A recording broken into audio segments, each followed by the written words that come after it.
Bien, nuevamente saludarles, eh, pedir las excusas correspondientes además, ya que esta clase debió haber sido el día sábado que pasó y por circunstancias mayores no pudo ser el día sábado, por lo tanto, con la persona que administra lo que es la modalidad flexible.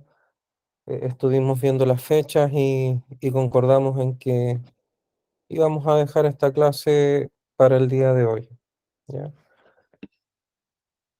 Durante esta clase, que corresponde a la clase de ciencias naturales, vamos a enfocarnos netamente en una unidad que corresponde al área de química, ¿ya?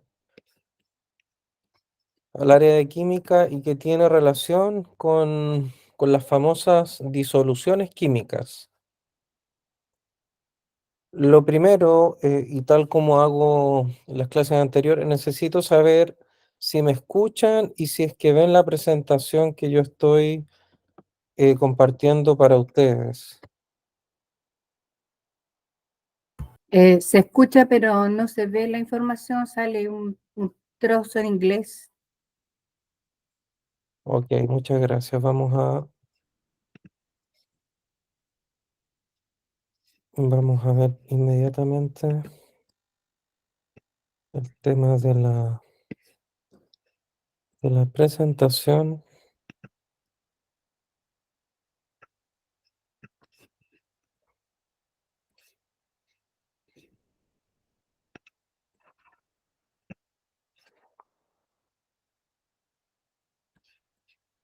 ¿Ahora pueden Ahí ver la está el presentación? profesor, sí. Dice la Sí, solución Ok, ahora se muchas ve. gracias. Muchas gracias, muchas gracias. Eh, Cualquier duda o pregunta que vayan teniendo a medida que vamos avanzando, por favor háganmela saber a viva voz porque yo no tengo acceso desde el computador a los mensajes que escriben ustedes. Así que cualquier pregunta, me interrumpen solamente y me la hacen saber para poder responder a todas esas inquietudes. Recordar que nos habíamos enfocado netamente en lo que era física en una primera clase con respecto a lo que era el movimiento, a las fuerzas o tipos de fuerzas. La última clase nos enfocamos netamente en el fenómeno de la luz, en sus propiedades, en lo que es la velocidad de la luz y todo ese sinfín de explicaciones que dimos durante esa clase. La química, en este caso, también tiene una relación bastante directa con la física, ¿ya? Y yo diría que tanto la biología, la física y la química están directamente relacionadas entre sí. Y lo vamos a ver a medida que vamos avanzando en esta unidad o en este contenido. Si se fijan acá, el nombre ya nos indica de qué vamos a hablar, de qué vamos a estudiar, lo que vamos a analizar.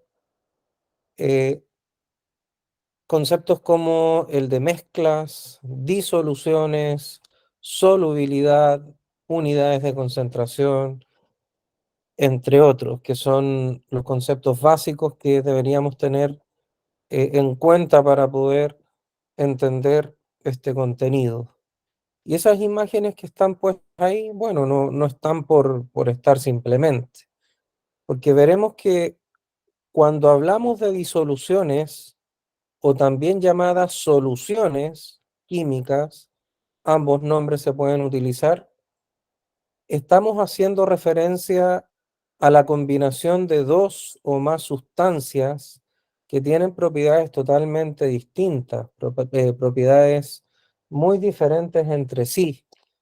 pero que sin embargo, al tener propiedades diferentes, una vez que se combinan, nosotros no somos capaces de poder observar o poder distinguir, en este caso, los componentes de esta mezcla o de esta disolución.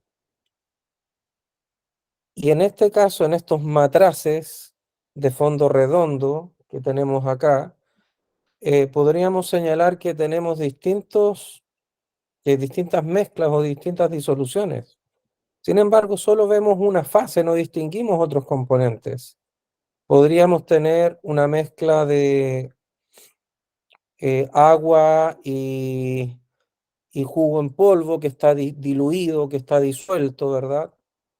Podríamos tener una mezcla, eh, no sé, de alcohol etílico, por ejemplo, con agua. Podríamos tener un alcohol etílico con las características coloridas que los caracteriza. Por ejemplo, pisco, ron, whisky, ya que tienen un aspecto totalmente uniforme, pero sin embargo no son 100% alcohol etílico, sino que están combinados con otras sustancias, con otro tipo de sustancias.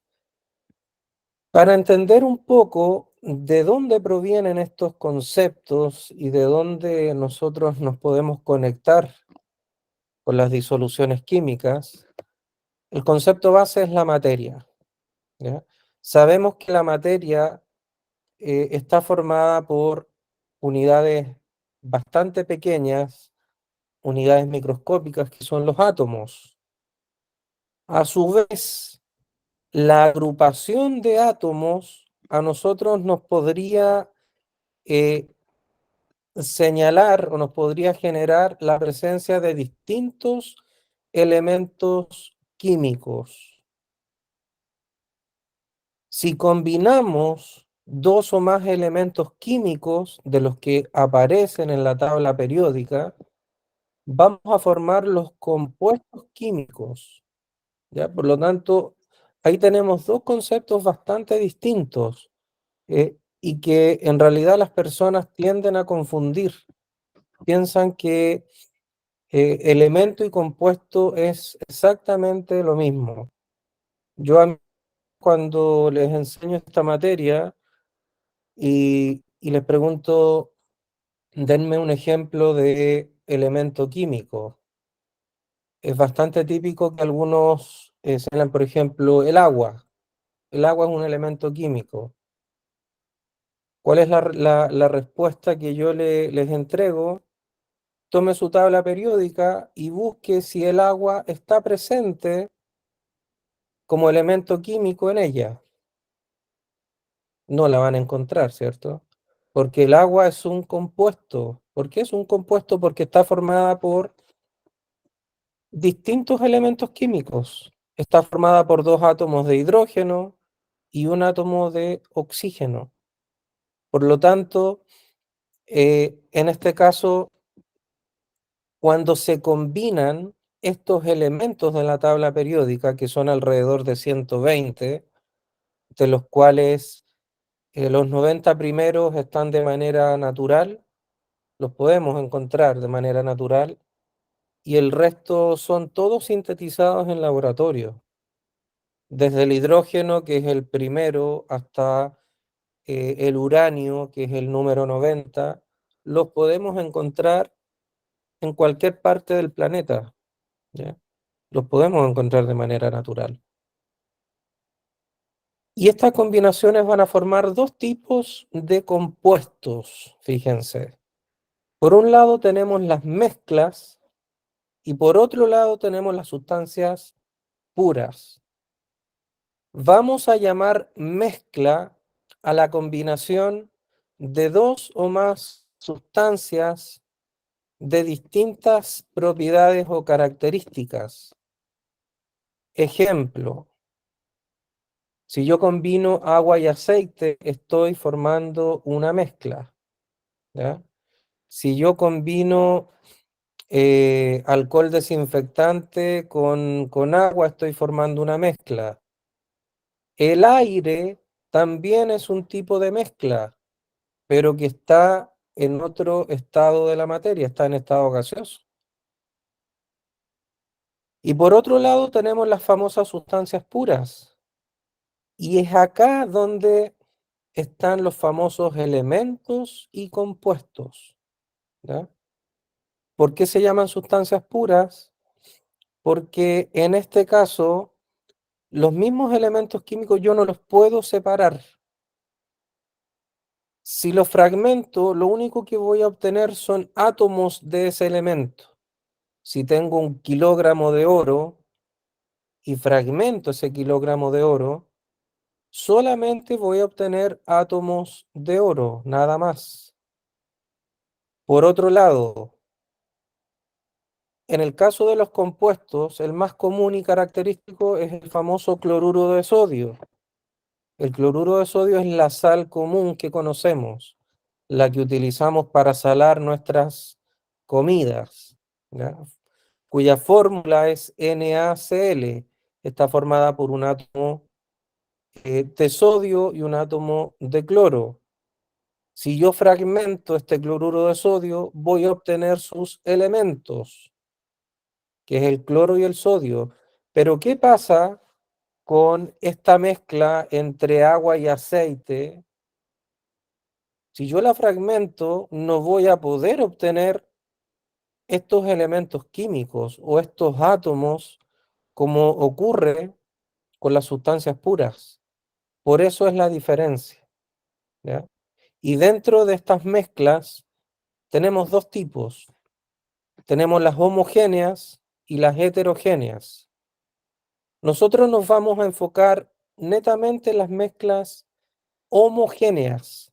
Las homogéneas se caracterizan porque al combinar dos o más sustancias, no somos capaces de poder distinguir los componentes que forman esa mezcla.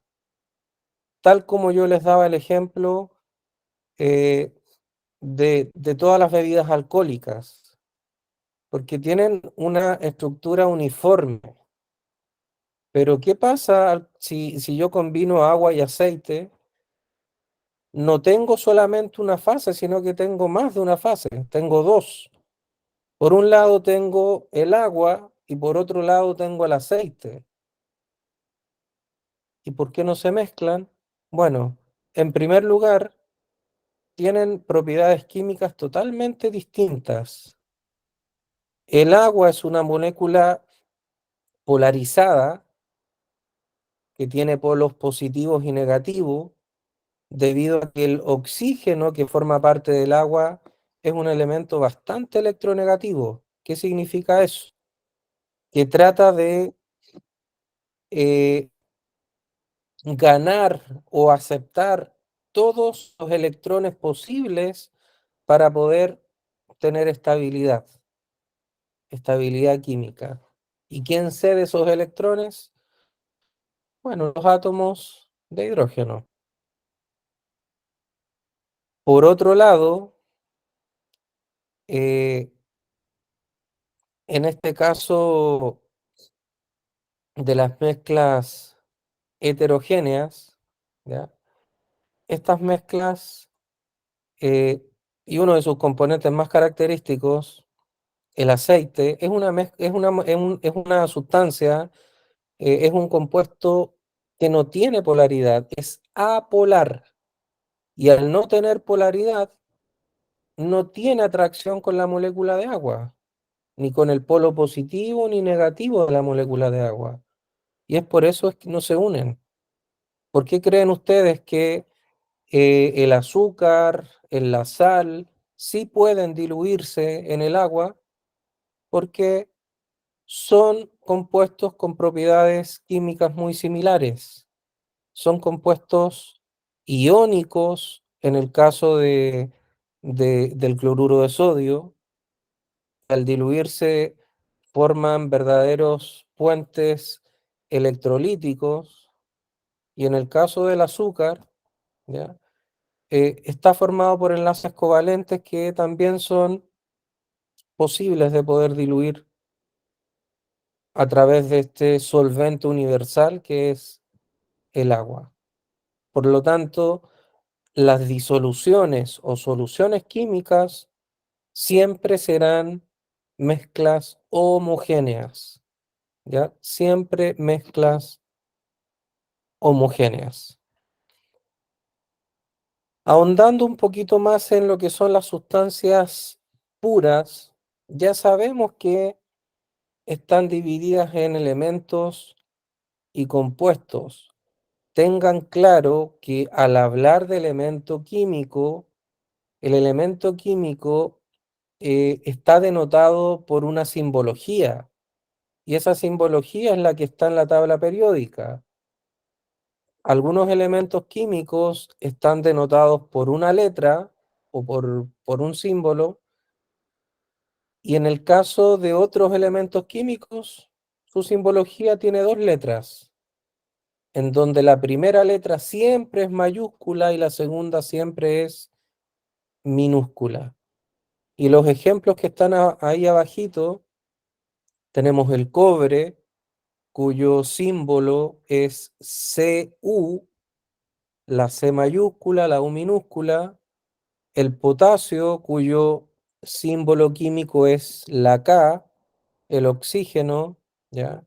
Cuyo símbolo químico es la O mayúscula, y el carbono, cuyo símbolo es la C mayúscula. Esos son ejemplos de elementos.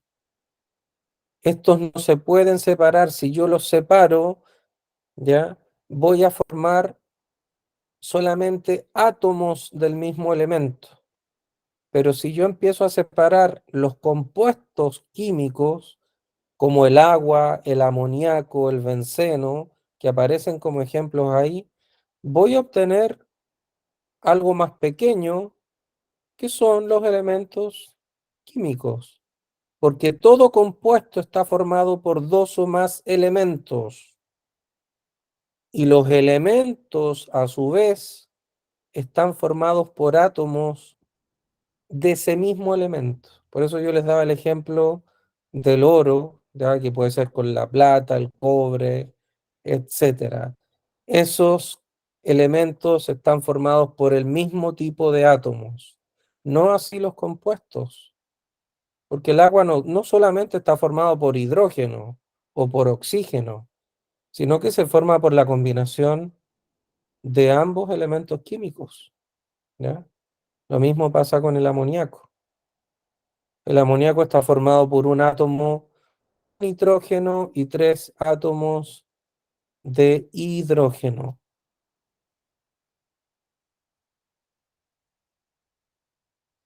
Hasta acá, ¿tienen alguna duda, alguna consulta con respecto a estos conceptos que ya hemos visto? Profesor, esto que está proyectando lo va a mandar para Sí, poderlo sacar. Ya. sí, por supuesto. Yo generalmente, posterior a la clase o al otro día, le mando directamente a Paulo, que es el encargado en este caso de poder compartir estas presentaciones con los distintos grupos, ¿ya? Con los distintos grupos que están presentes, de las distintas sedes que están presentes acá. Así que no hay problema en eso. No se esmeren en copiar, a lo mejor quizás tomar apunte de las cosas más importantes, porque muchas veces tendemos a dar más atención a lo que estamos copiando que a lo que quizás se está explicando, ¿ya? Por eso es importante tener más oídos que en esmerarse en copiar lo que está, porque yo se los voy a mandar. ¿Ya? En eso no se preocupen y pierdan cuidado. No hay ningún problema. Muchas ¿Hay alguien que gracias. tenga alguna otra Por eso pregunta? mismo, No se preocupe, yo me encargo de enviarlo para que lo tengan ustedes.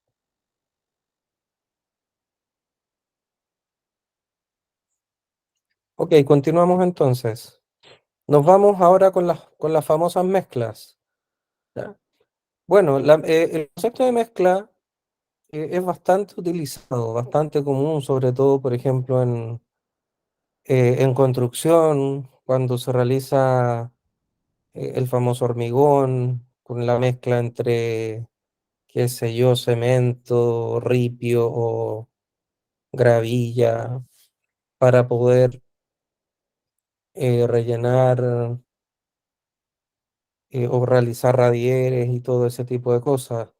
En gastronomía también la mezcla de sustancias o compuestos para la generación de productos, no sé, una torta, un queque, un bizcochuelo. Entonces, no es ajeno este concepto, pero en química debemos asociarlo a la combinación de dos o más sustancias puras o dos o más eh, sustancias en general. ¿Ya? ¿Cuáles son algunas de sus características? Dice que no ocurren reacciones químicas entre los componentes. ¿Qué significa eso? Que al generar una mezcla, ¿ya? Eh, la formación de esta mezcla no genera nuevas sustancias, no hay formación de nuevos enlaces químicos, solamente hay un reordenamiento de los átomos, porque si yo combino o diluyo en este caso eh, cloruro de sodio, que es la sal común, y lo diluyo en agua, en algún momento va a desaparecer, entre comillas, este cloruro de sodio al ser disuelto, pero si yo trato de evaporar el agua en la cual está disuelto el cloruro de sodio, en la base del recipiente nuevamente voy a obtener el cloruro de sodio por este método de evaporación. Por lo tanto, a eso se le llama cambio físico. No es una reacción química. Las reacciones químicas son todas aquellas que generan o forman nuevos productos. Son cambios totalmente químicos, como por ejemplo la reacción de combustión. ¿Ya? En los cambios físicos yo puedo volver a obtener las sustancias iniciales y en los cambios químicos es imposible obtener las sustancias iniciales que yo combino. Porque al incinerar un trozo de madera, yo no puedo volver a obtener ese trozo nuevamente una vez que se incinera. Sería pero fantástico, pero no es así. ¿Ya? A eso se refiere esa característica. Cada uno de los componentes mantiene su identidad de propiedad. Eso nos señala que cuando se genera una mezcla no corresponde a una reacción química porque no existen cambios en las propiedades de cada uno de los componentes que se mezclan. Solamente son cambios de estado. Estos componentes también se pueden separar. Y un ejemplo que yo daba ahora recién era a través de la evaporación. Hay otras técnicas de separación de mezclas, como por ejemplo la destilación, la filtración y la flotación, ¿ya? Otros tenemos la decantación, el tamizado, la sedimentación. Cuando se potabiliza el agua, se utilizan muchas de estas técnicas de separación de mezclas, ¿ya? Porque hay veces en que el agua que proviene directamente desde los ríos o desde las napas subterráneas, vienen con algunos agentes contaminantes. Por lo tanto, se les agrega decantadores para que todo el sedimento que está disuelto en agua decante y se vaya al fondo para ser aspirado finalmente. Eh, lo que es la destilación en la formación de vinos, ¿ya? En la destilación, y este proceso permite obtener alcohol etílico puro a través de la evaporación de los agentes como el agua, ¿ya? De esa manera, por acá en estas zonas como Doñihue se obtiene la famosa aguardiente, en donde se genera fermentación producto de azúcares o carbohidratos, y posteriormente, cuando ya hay formación de alcohol, simplemente a través de estos alambiques se evapora el agua y va quedando lo que es el alcohol etílico con bastante pureza, con cerca del 70% de pureza. Y posteriormente dice, cuando aún no existen cambios químicos, algunas propiedades físicas de una mezcla, como el punto de fusión, pueden diferir respecto a la de sus componentes. Y eso está claro, porque si yo combino dos o más sustancias, esas sustancias no tienen las mismas propiedades. Eh, si combino agua y alcohol etílico, no van a ebullir o no se van a evaporar a la misma vez. El agua se evapora eh, a los 100 grados Celsius, y muchos alcoholes alcanzan su evaporación entre los 70 80 grados Celsius. Entonces, el primer producto que voy a obtener yo ahí será el alcohol etílico y posteriormente se evaporará el agua. Eso quiere decir que difieren en estas características o propiedades. Y de manera bastante simple, toda mezcla homogénea, solamente nosotros distinguimos una fase, y tenemos el ejemplo del vasito con azúcar o cloruro de sodio en este caso, que al diluirla desaparece, entre comillas solamente, y observamos solamente como si hubiese agua, nada más. Pero en realidad, si evaporáramos el agua, veríamos los cristales de ese compuesto en el fondo del recipiente. Por el contrario, las mezclas heterogéneas eh, observamos más de una fase a simple vista. Y el ejemplo más común es la combinación entre agua y aceite. Eso es lo más común que uno da a conocer cuando eh, señala estas famosas mezclas heterogéneas. ¿Alguna pregunta, duda que tengan con respecto a este contenido?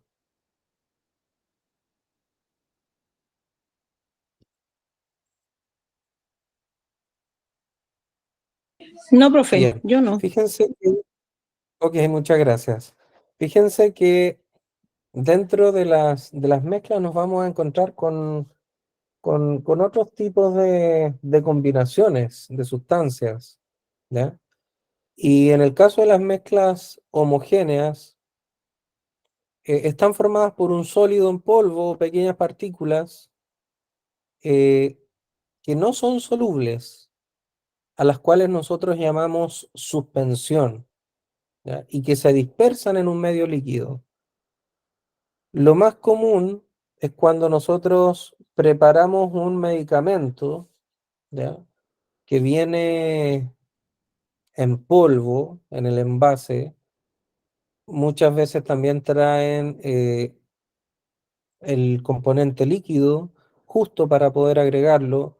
¿Y qué es lo que debemos hacer nosotros? Agitar un buen momento para que estas partículas sólidas en polvo eh, traten de combinarse, entre comillas, con el líquido que viene en el mismo envase.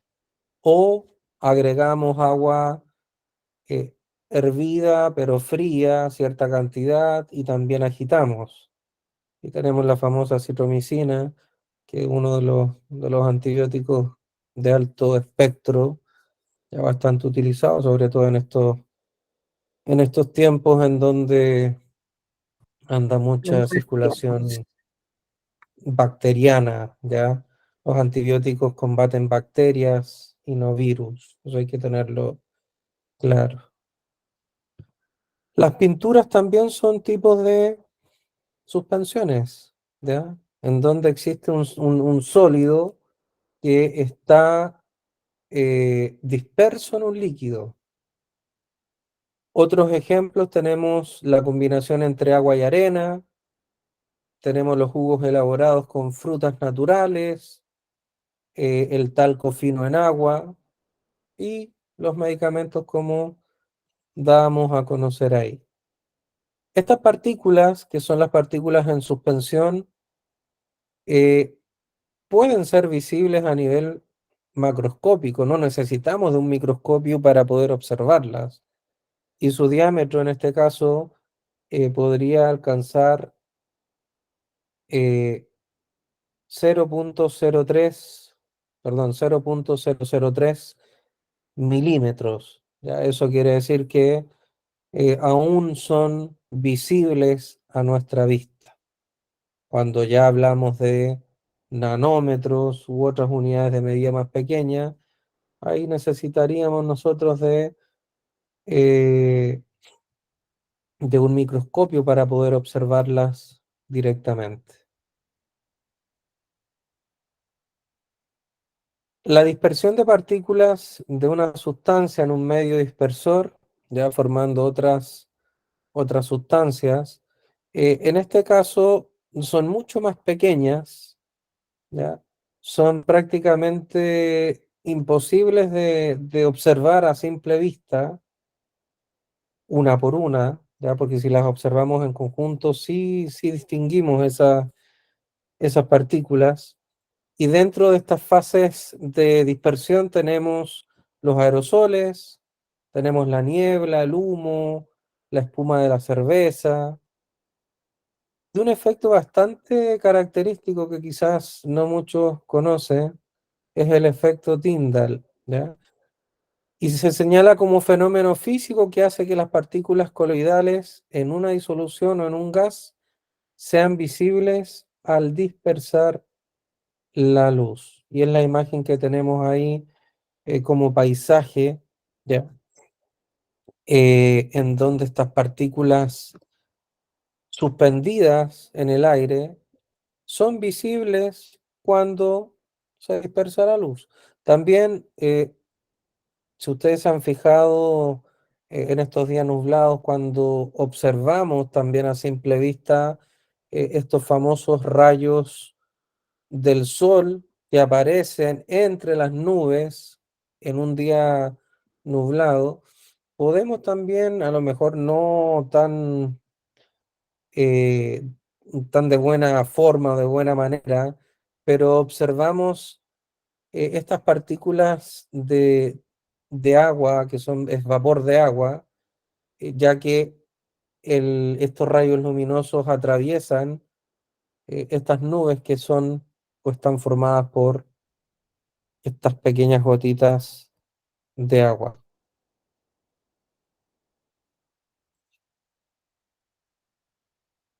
Y nos vamos directamente entonces a lo que son las disoluciones, ¿ya? Lo anterior era eh, tratar de poder distinguir, en este caso, entre una mezcla homogénea y una heterogénea, porque las homogéneas son precisamente las disoluciones químicas. Es lo que más se utiliza en laboratorio, ya que todos los compuestos químicos o los reactivos que se combinan forman, en este caso, estas mezclas homogéneas. Cuando hablemos de mezcla homogénea, debemos fijarnos en dos conceptos que siempre van a estar presentes ahí. Uno es el concepto de soluto y el otro es el concepto de solvente. El solvente es la sustancia que va a diluir, que va a disolver. Se llama solvente o disolvente. Y el soluto es la sustancia que va a ser disuelta. Ese va a ser, o a eso vamos a llamar soluto. Si nos vamos a un ejemplo de los anteriores, supongamos la combinación entre cloruro de sodio y agua, y agitamos y diluimos hasta que formamos esta mezcla homogénea y observamos una sola fase, ¿cuál vendría siendo el soluto y cuál vendría siendo el solvente en este caso, en ese ejemplo?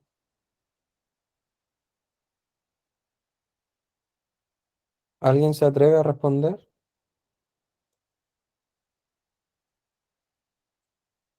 El soluto sería el cloruro de sodio ¿Ya? y el disolvente el Muy agua. bien, perfecto, excelente. Siempre que hablemos de mezclas homogéneas, ya el solvente en un 99.9% es el agua. Siempre se utiliza agua. Y la otra sustancia que yo agrego va a ser el soluto, ya sea cloruro de sodio, ya sea azúcar, ya sea café, sea jugo, sea leche en polvo, lo que sea, es el soluto.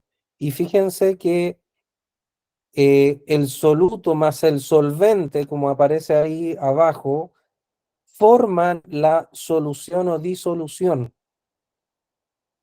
La sumatoria de esas dos sustancias van a formar la disolución, porque más adelante veremos que el soluto y el solvente no siempre se pueden medir en gramos o en ml, sino que hay veces en que tanto el soluto como el solvente se miden en una única unidad de medida, porque existen distintos tipos de soluciones o disoluciones. Un ejemplo de aquello están las disoluciones en donde el soluto y el solvente están en estado sólido. Soluto y solvente en estado sólido. ¿Cuáles serían esos tipos de disoluciones o mezclas homogéneas en donde ambos componentes están en estado sólido? ¿Existirá? ¿Podría ser el café y el azúcar?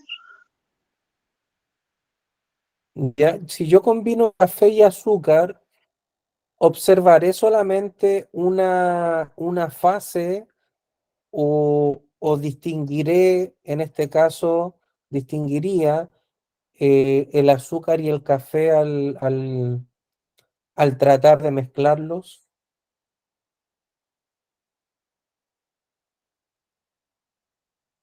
Quizás los cristales de azúcar podrían distinguirse sobre los de café, ¿me entienden? Fíjense que hay un tipo de mezclas homogéneas que son las llamadas aleaciones metálicas. Y en este caso, las aleaciones, yo no distingo entre los compuestos que forman partes de ellas, ¿ya? ¿Cuáles podrían ser ejemplos de aleaciones metálicas?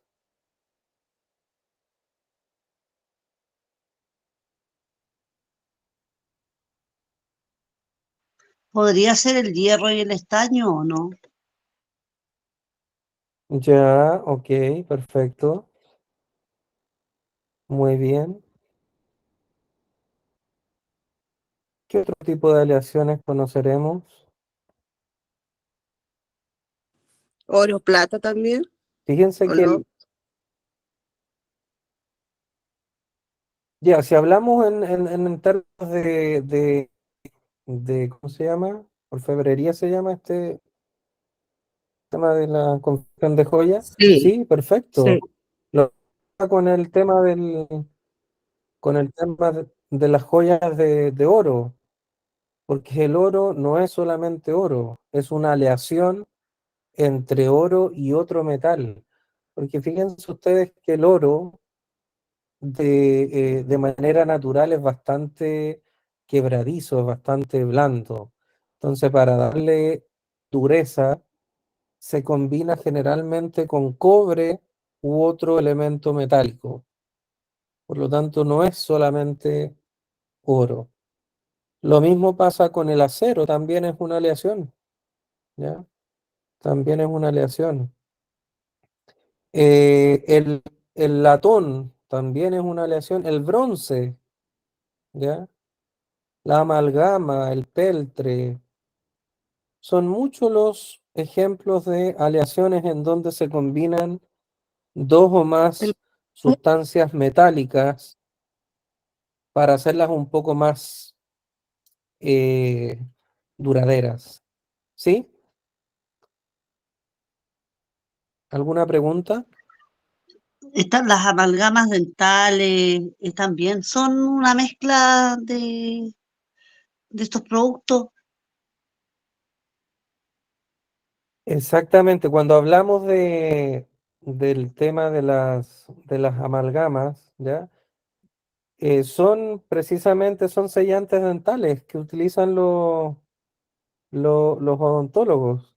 Ya hay una y el, aleación generalmente entre estaño, cobre, plata e alu- inclusive mercurio. ¿Sí? Cuéntame nomás. y el aluminio, El aluminio por sí solo, si hablamos de aluminio, es un elemento químico que está en la tabla periódica.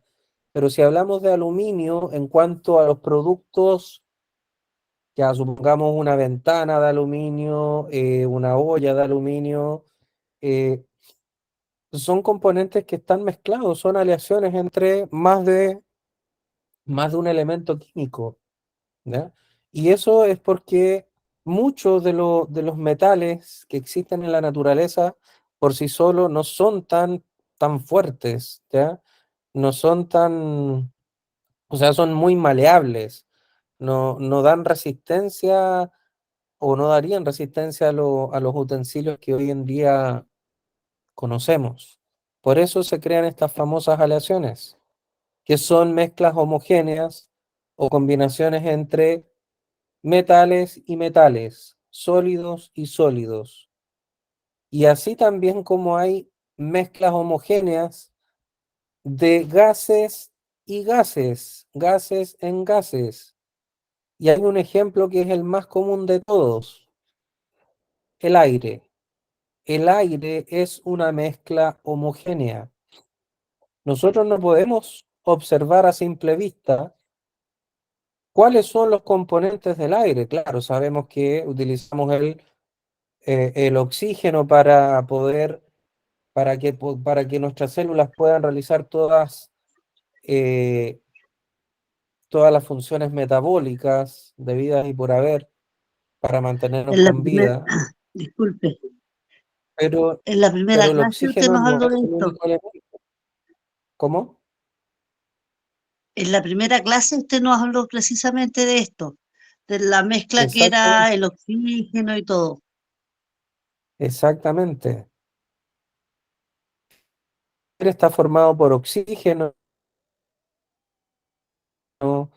hidrógeno, algunos gases nobles como el argón, el neón, el xenón, pero al hablar de disolución química debemos distinguir entre los solutos y el solvente. ¿Cuál va a ser el solvente en este caso? El solvente siempre está en mayor proporción en una disolución química. Siempre lo tenemos en mayor proporción. Y les doy el En este siguiente caso sería el ejemplo. dióxido de carbono. ¿Cuál será el elemento gaseoso, o sea, no cuál será el compuesto gaseoso que forma parte del aire y que se encuentra en mayor proporción o porcentaje? El dióxido de carbono, eso nos había dicho usted. ¿Será, será el dióxido de carbono? ¿Están seguras? El hidrógeno, El elemento, en este caso la molécula, que se encuentra en mayor proporción formando parte del aire, es el nitrógeno, ¿ya? Nitrógeno con un 78%. Le sigue el oxígeno con un 21% aproximadamente, y el resto de este, a ver, sería 78. El resto de este 1% 1%. que queda, claro, 1% se lo dividen entre dióxido de carbono, hidrógeno, gases nobles como los ya nombrados, vapor de agua, entre otros. Por lo tanto, el nitrógeno vendría siendo el disolvente o el solvente, porque el resto de los compuestos gaseosos están inmersos en esta gran cantidad de nitrógeno, ¿ya? ¿Por qué les decía yo que el disolvente siempre está en mayor proporción? Porque si yo me voy a ir a preparar una taza de café, yo no voy a agregar la mitad de taza de café en polvo y la otra mitad de agua, ¿verdad? Sino que agrego una cucharadita, dos cucharaditas de café y el resto agua, porque sería imposible yo tomarme una taza de café con, con 30 o 40 cucharadas de café. Por eso es que el disolvente siempre está en mayor proporción, ¿ya? Siempre se encuentra en mayor proporción. Y los solutos se encuentran en menor proporción. En este caso, al prepararme yo esa taza de café, el soluto vendría siendo el café, el azúcar también, o el endulzante. Y el disolvente, bueno, el agua, ¿ya? Eso es lo que va a diluir estos componentes que son los solutos y que voy yo agregando. profesor, al hacerlo Cuéntame, ahí sería una disolución terciaria, por ¿ya? lo que dice aquí, dependiendo del número de componentes, la disolución puede ser binaria, terciaria o cuaternaria. Ah, sí, Al exacto. Va a hablar de depender de la cantidad de solutos que yo vaya agregando a una disolución. A eso se refiere con binaria, terciaria o cuaternaria, dependiendo del número de componentes. Porque si yo les pregunto, al prepararse esta misma taza de café, para algunos va a ser un componente, una disolución binaria, porque no le agregan azúcar, ni endulzante, ni nada de eso, sino que solo agua y café.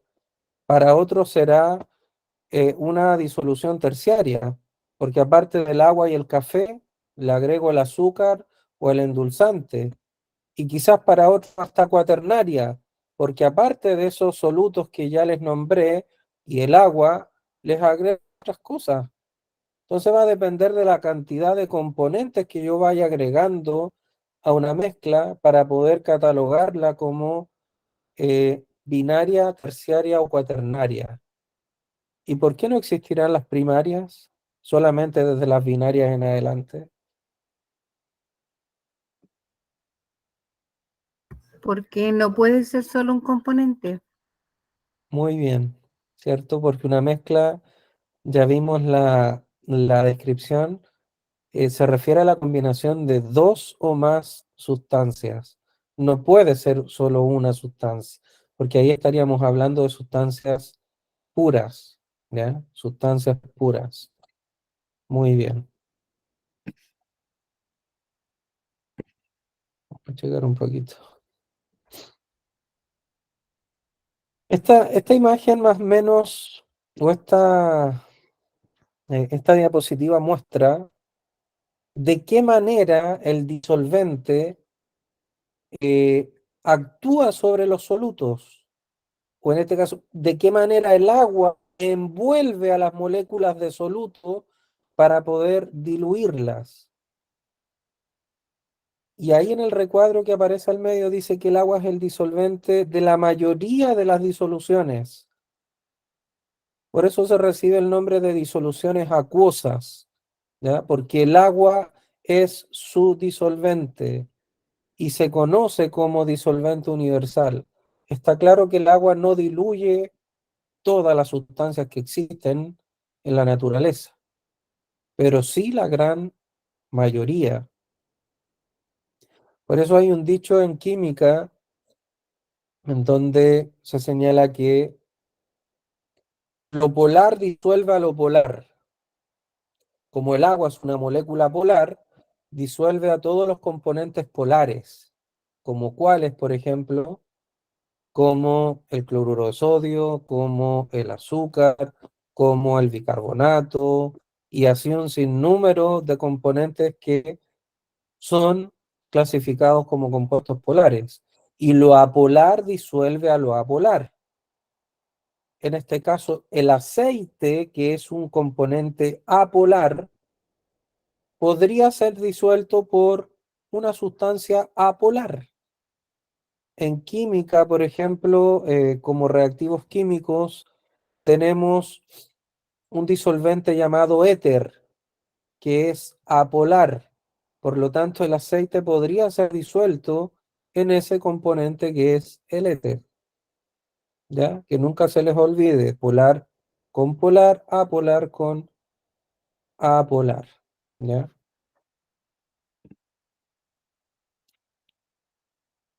Fíjense, acá tenemos una actividad. Vamos a hacer esta actividad y vamos a dar 5 minutitos para, entre comillas, de recreo. ¿Ya? En este caso debemos clasificar todo esto que aparece acá en elemento o compuesto. Elemento químico o compuesto químico. El primero de ellos, donde dice Ca, ¿será un elemento o será un compuesto?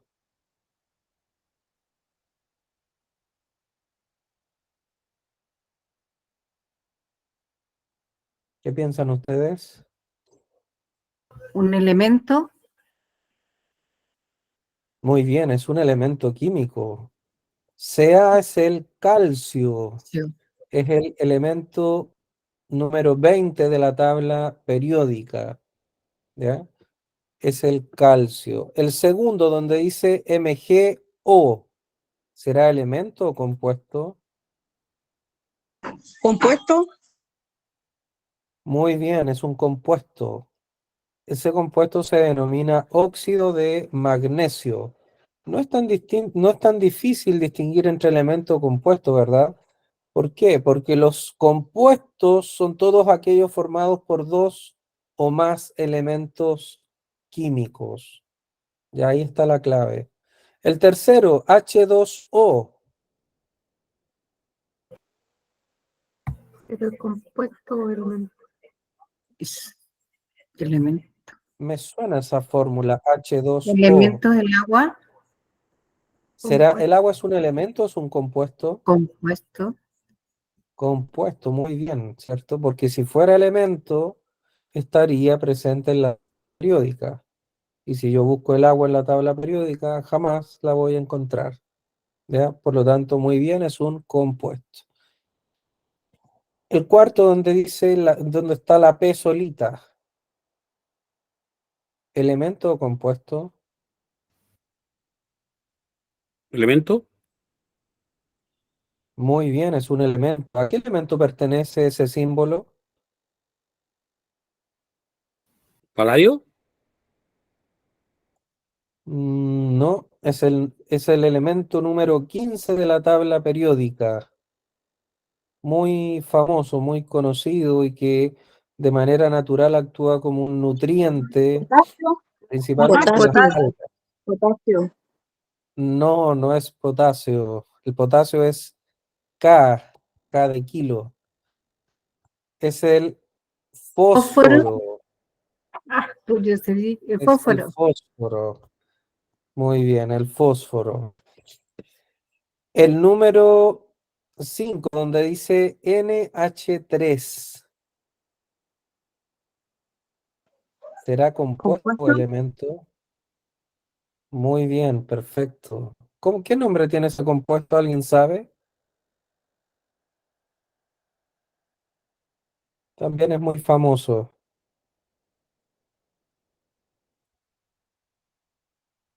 Se denomina amoníaco, el famoso amoníaco, que es un gas bastante peligroso, ya bastante tóxico, y se utiliza bastante en la agricultura, sobre todo en la gasificación de frutas como las uvas, ¿ya?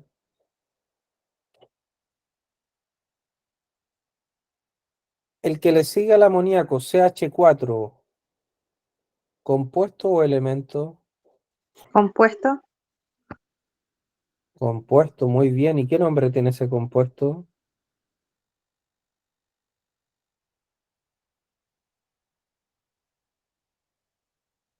CH4. Carbohidrato. Algo de carbo, pero no es carbohidrato. Ya. O sea, es un hidrocarburo, ¿ya? ¿Metano? Es un metano, perfecto, es el metano. El metano es el compuesto orgánico más simple que existe en la naturaleza, ¿ya? Sin embargo, es de los compuestos más peligrosos, por así llamarlo, ya que forma parte de este famoso efecto invernadero, ¿ya? Y que ha sido encontrado inclusive en la Antártica. Han encontrado grandes liberaciones de metano bajo, bajo la superficie, y es un gas bastante inflamable, además. El penúltimo, donde dice Na, será un elemento Ese es un compuesto. elemento, profe. Elemento. Muy bien, elemento. ¿Y qué elemento es el Sodio. Sodio. Sodio. sodio? Perfecto, perfecto.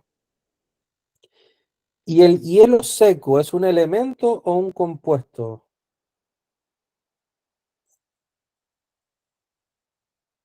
Porque ahí no aparece fórmula, solamente el nombre. ¿Será parte de la tabla periódica el Un hielo seco? compuesto. Es un compuesto. Muy bien. Y saben que ese compuesto es el dióxido de carbono, pero en estado líquido, ¿ya? Es CO2. Dióxido de carbono en estado líquido. Ese es el famoso hielo seco. No es que sea agua o agua en estado sólido ni nada, sino que, bueno, lleva el nombre de hielo, producto de que se consigue en este caso eh, por el cambio de estado del dióxido de carbono, que pasa desde el estado gaseoso al estado líquido. Muy bien, yo tengo las 8:04, ya vamos a dar 5 minutos de break y volvemos a las 8:09 para que continuemos con este contenido.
Bien, continuamos entonces. Voy a volver a colocar la presentación acá.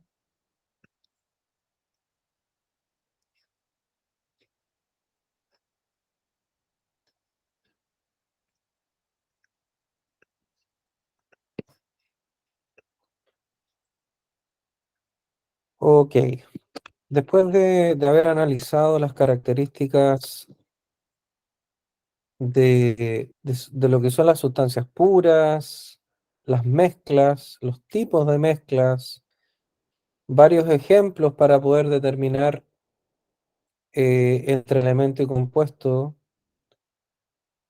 Fíjense que hay algunos ejemplos acá para poder también determinar si estos compuestos que tenemos acá son sustancias puras o mezclas, ¿ya? Teniendo claro cuál es la definición de cada una de estas palabras, el de sustancia pura y el de mezcla. Vamos viendo, ¿el agua con aceite será una sustancia pura o será una mezcla?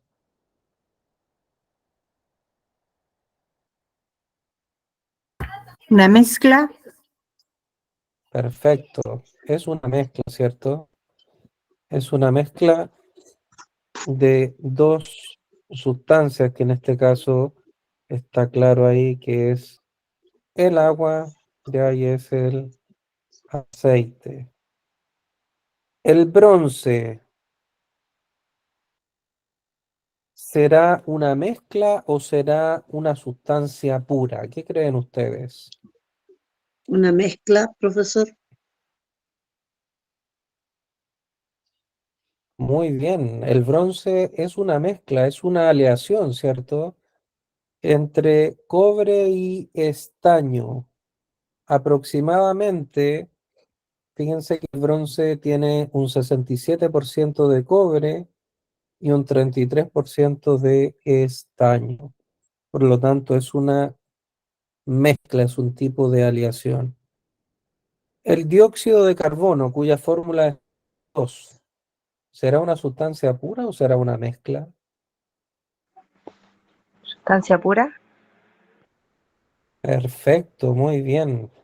Tal como lo es el agua, el cloruro de sodio, el azúcar, el dióxido de carbono, como es un compuesto, es precisamente una sustancia pura, ¿ya? Porque las sustancias puras las habíamos clasificado en elementos por un lado, que son todos los que están en la tabla periódica, y los compuestos que están formados por la combinación de dos o más elementos químicos.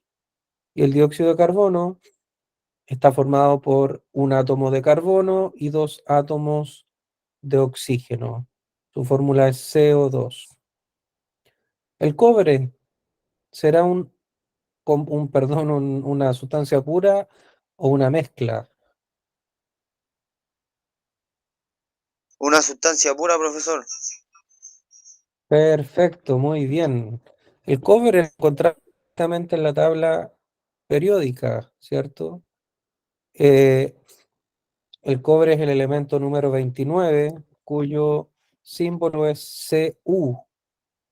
Cu que proviene del término cuprum, ¿ya? De ahí viene lo que es el cobre. La siguiente que es el agua destilada. ¿Será sustancia pura o será una mezcla? Una mezcla. ¿Ya? Fíjense que tenemos el agua destilada por un lado y después tenemos el agua potable por otro lado.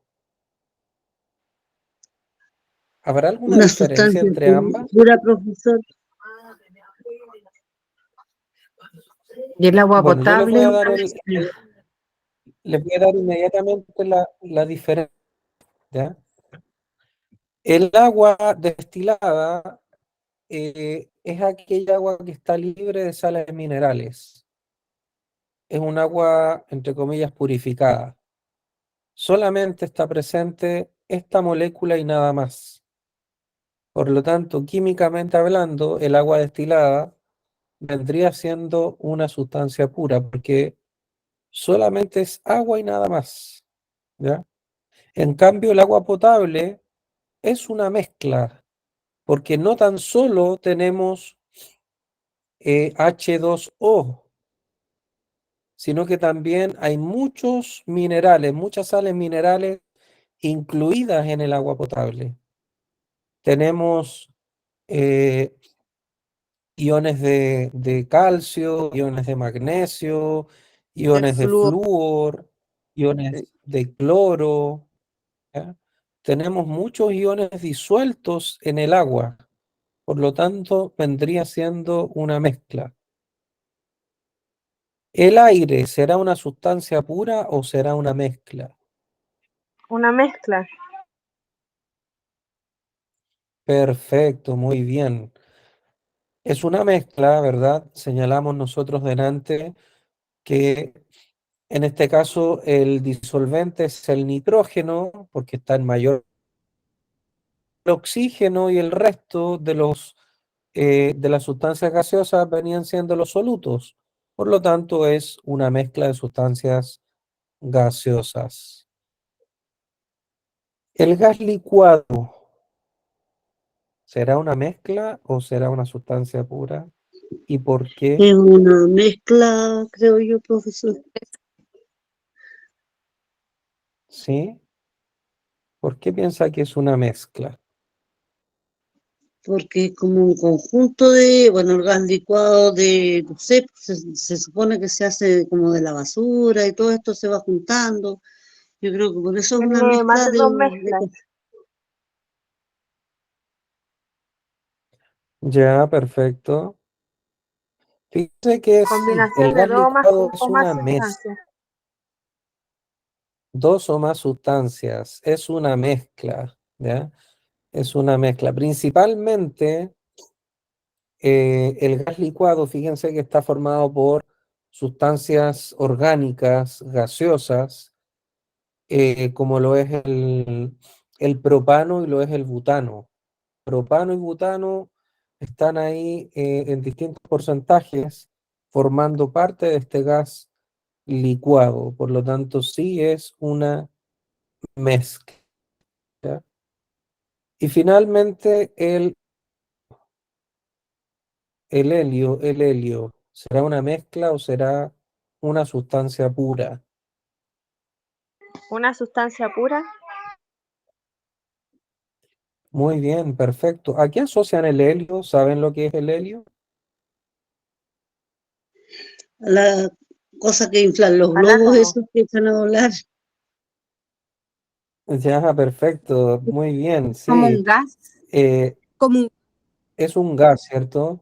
Y claro, generalmente se les asocia a estos globos con helio, ¿ya? O a las personas cuando inhalan helio y su voz se hace un poco más graciosa, más suave, menos aguda, qué sé yo. Pero químicamente hablando, el helio es una sustancia gaseosa, es un gas noble, se le llama, porque es bastante estable en la naturaleza. Y que el helio, en este caso, es como el motor de nuestra estrella, que es el Sol, ¿ya? En el Sol se produce un proceso que se denomina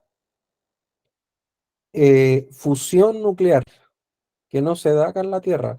El otro proceso es la fisión. La fisión es el rompimiento de átomos para la obtención de energía, pero la fusión es la unión de átomos, ¿ya? Y que también conlleva la liberación de grandes cantidades de energía y que solo se da en las estrellas. En el caso de las estrellas, los átomos que se fusionan son los átomos de hidrógeno. Si se fusionan dos átomos de hidrógeno, se forma un átomo de helio. El helio es el segundo elemento de la tabla periódica. Por lo tanto, en este caso, es el combustible que tienen las estrellas. Y una vez que se va acabando este combustible que es el helio, ¿ya? Las estrellas van terminando su ciclo. Se supone que nuestra estrella, que es el Sol, está en la mitad de su fase y tiene aproximadamente unos 5.000 millones de años más de vida, ¿ya? Y eso es producto de que la formación de helio se va agotando paulatinamente, no de un día para otro, pero se va agotando.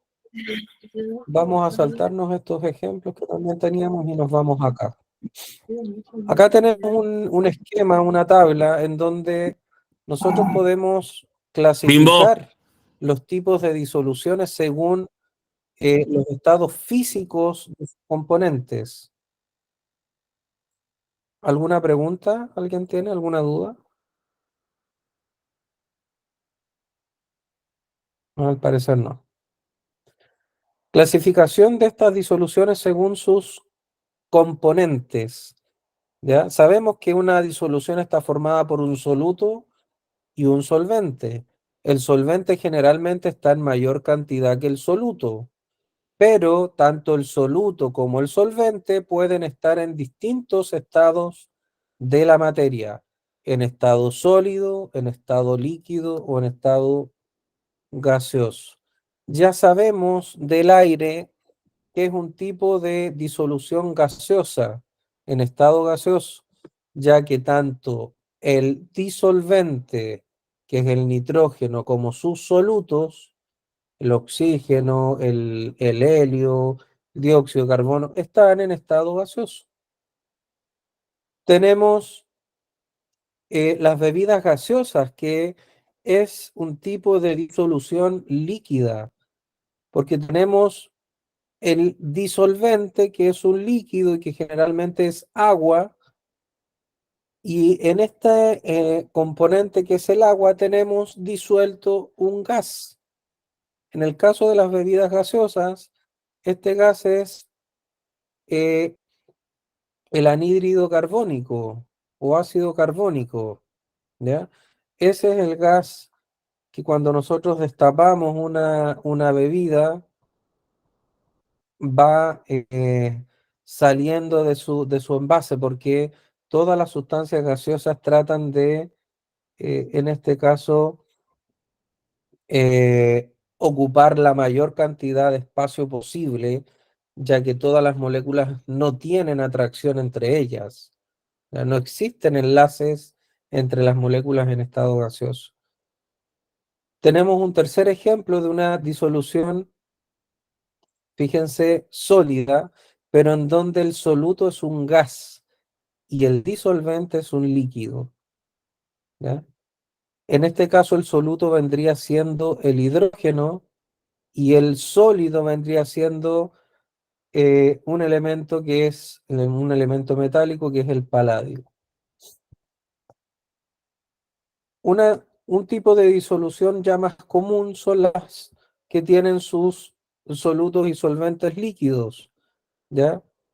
Etanol en agua, el típico ejemplo de las bebidas alcohólicas.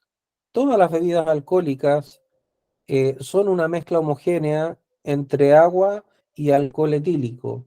Distintos alcoholes etílicos en donde la única diferencia está en los saborizantes, en los colorantes, las esencias que les agregan, pero el alcohol etílico en química es simplemente alcohol etílico, ¿ya?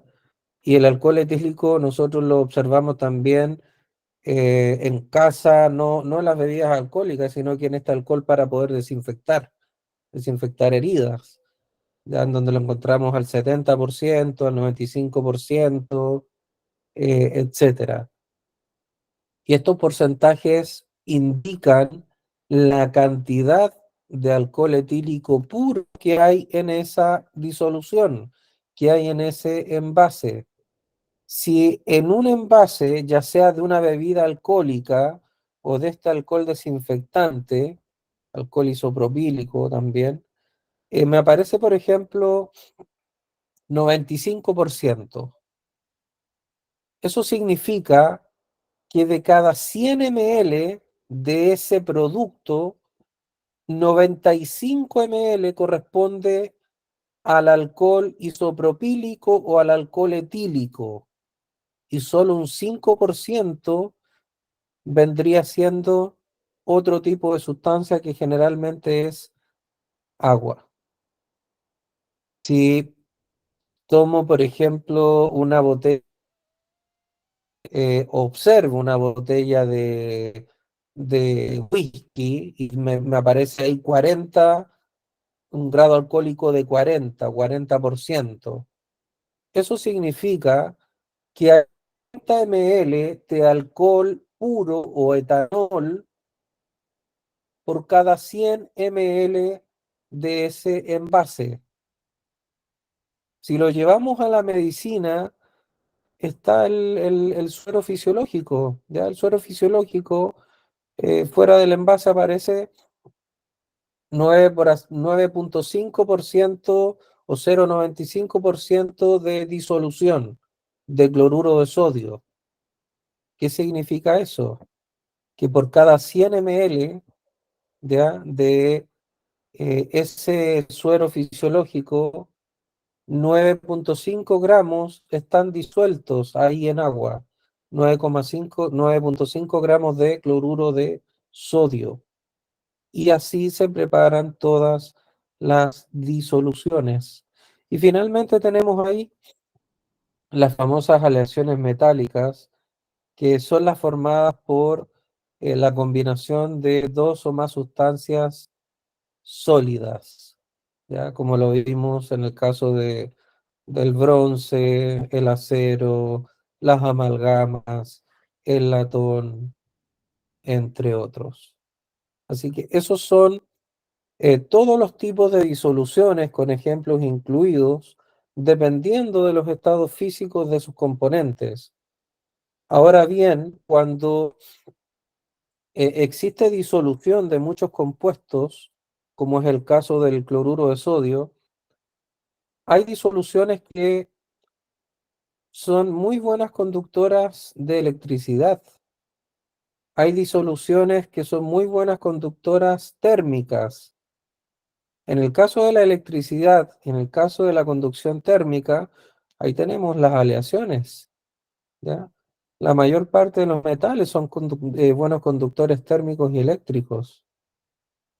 Y en el caso de las disoluciones electrolíticas, como si yo disuelvo sal común en agua y conecto un par de electrodos ahí, me va a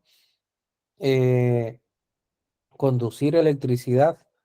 Pero si los mismos electrodos los conecto a la sal sin diluir, a la sal en estado sólida, no va a haber conducción. Porque al diluirse la sal, se forman estos iones. Los iones son los átomos con carga eléctrica, ya sea positiva o negativa, que forman verdaderos puentes para que los electrones de la electricidad circulen libremente. Y por eso hay conducción. Y por eso también el agua destilada no conduce la electricidad, porque no existen sales minerales ionizadas que generen esos verdaderos puentes. Pero el agua potable sí conduce la electricidad, porque contiene grandes cantidades de sales minerales que forman estos puentes electrolíticos para que los electrones circulen libremente. Nada nada de hacer comprobaciones, por favor, ¿ya? Así que dejémoslo en teoría. Profesor, ¿y si uno tomara agua destilada, entonces no le da ninguna beneficio? Porque en realidad el agua a nosotros nos da muchos beneficios. El agua destilada no nos daría No ninguno. aportaría absolutamente nada. Exactamente. Exacto. Inclusive hay zonas en donde les agregan flúor para el tema dental al agua potable, ¿ya? Lo que sí, el agua destilada se debería utilizar en todos estos electrodomésticos como las planchas a vapor, puesto que al utilizar agua potable, estas sales se solidifican y forman el famoso sarro. Sarro. Se tapan todos los orificios y eso impide la salida del agua, ¿ya? Sí, pues, a Solamente los autos todos también les estos colocan aparatos agua destilada. también, exactamente.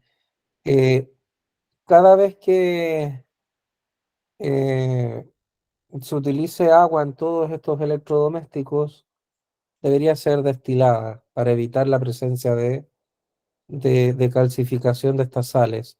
¿Y por qué creen ustedes, además, que se forman estos famosos cálculos renales?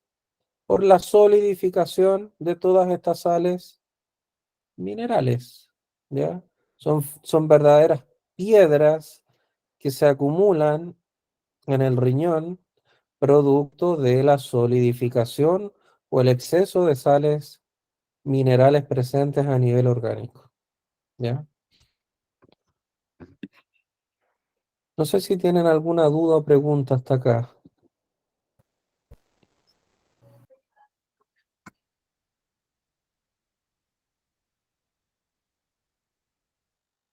No, profesor. Muy bien, yo voy a dejar de grabar la clase. Profesor, ¿y qué hay de cierto en que si uno hierve el agua, sirve para ponerlo en las planchas, por ejemplo, o ponerle a los autos? Porque a veces uno escucha, no, hierve el agua nomás y le echas al auto, o le echas a la plancha, o a estas cosas que necesitan agua destilada. Lo que pasa es que, a ver, el hervir el agua muchas veces no la libera de las sales minerales, ya no la libera. Eh, por eso es recomendable, aunque sea agua hervida, no utilizarla en todo este tipo de aparataje, sino que directamente comprar el agua destilada, porque nosotros sabemos, a menos que nos estén engañando, no sé, pero que es sí o sí esa agua es destilada, ya libre de todo sales minerales, para que impida la calcificación de todas esas sales y tener problemas posteriormente con nuestros vehículos o electrodomésticos, ¿ya? Ya, gracias, profe,